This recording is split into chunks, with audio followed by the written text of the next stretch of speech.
During this campaign, sometimes the first question I would get is, what kind of Republican are you, John? Are you a Donald Trump Republican or are you a Charlie Baker Republican? My first answer is, I'm John Deaton. I'm a John Deaton Republican. I went to Bolton, Massachusetts to meet the Republican who hopes to unseat the two-term Democratic senator from Massachusetts, Elizabeth Warren. Hello. Hi. How are you? Good, how are you? Pretty good. John Deaton is an attorney and cryptocurrency advocate who lives here with his partner, Christy Warner, and their children. So how'd you end up here in Bolton? Christy and I were looking for, the perfect property, if you will. And I like land and I like animals. I have pigs, I have chickens, I have a dog. And we found this property in Bolton that has like 3 acres of a backyard and 5 acres of woods. And Bolton's a beautiful, small community, and I love it here. A campaign or work can be stressful, but coming out here and feeding them, collecting eggs, it can really kind of give you peace. This is the only one that we name with no tail feathers. That one's Nugget. Nugget. Yeah. Oh my God. I grew up in a place called Highland Park, Detroit, and it's ranked in the worst neighborhoods in America for the last 40 years. And even though I lived in Detroit, I was a Celtic fan. Larry Bird was my idol as a kid. And so that was the only connection that I had to Massachusetts. So it was law school and maybe some Larry Bird fandom that drew you to Boston? Yeah, when I got here to law school at New England School of Law, when we introduced ourselves, I said, I'm John Deaton, I'm from Detroit, and I just want to see Larry Bird play in the Garden before he retires. All right, one more and that's it. Your first career ambition was to be a rapper.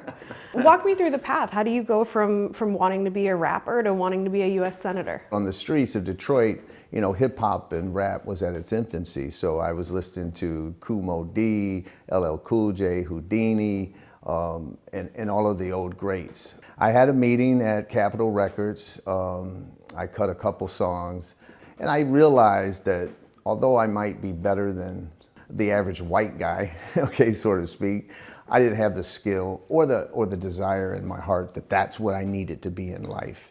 And so I started saving money to go to law school and try to achieve my dream here in Boston. So I lived in Roxbury, and then I lived in East Boston, my second year of law school. Then I lived in Malden, my third year of law school. And that's when I joined the Marine Corps. A lot of people wonder why, I have a knife and a sword. Wow, Yeah, you've got a lot of hardware up here. Well, that's my Marine Corps sword, and this is basically a plaque that when I was leaving Yuma, Arizona, the Marines that were under me got that for me.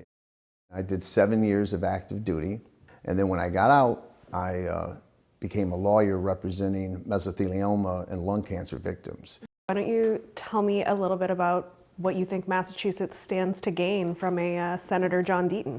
What they get from me is a nonpartisan person who is going to be loyal to Massachusetts and the country above all.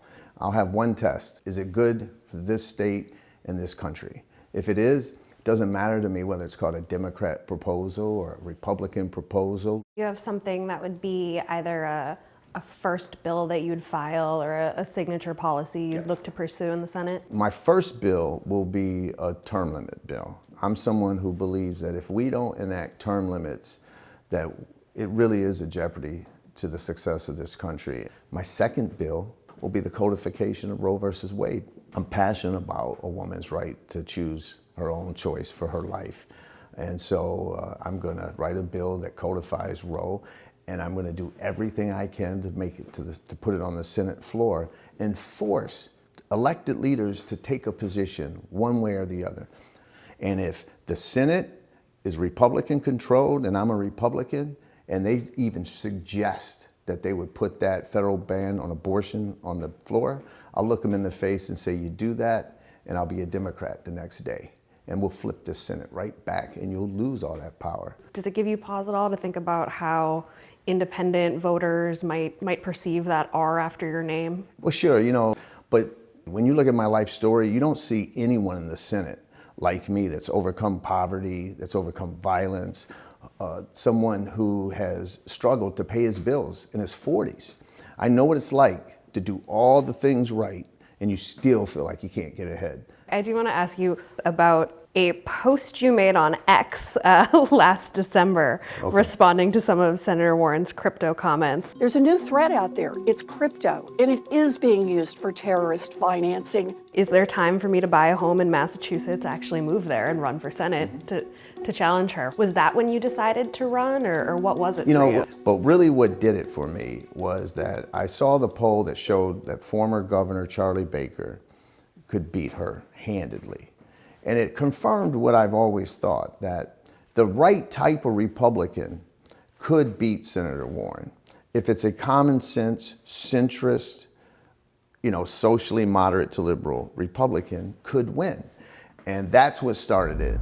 To hear more from both candidates in this race, watch the New England Public Media and GBH News debate between Warren and Deaton.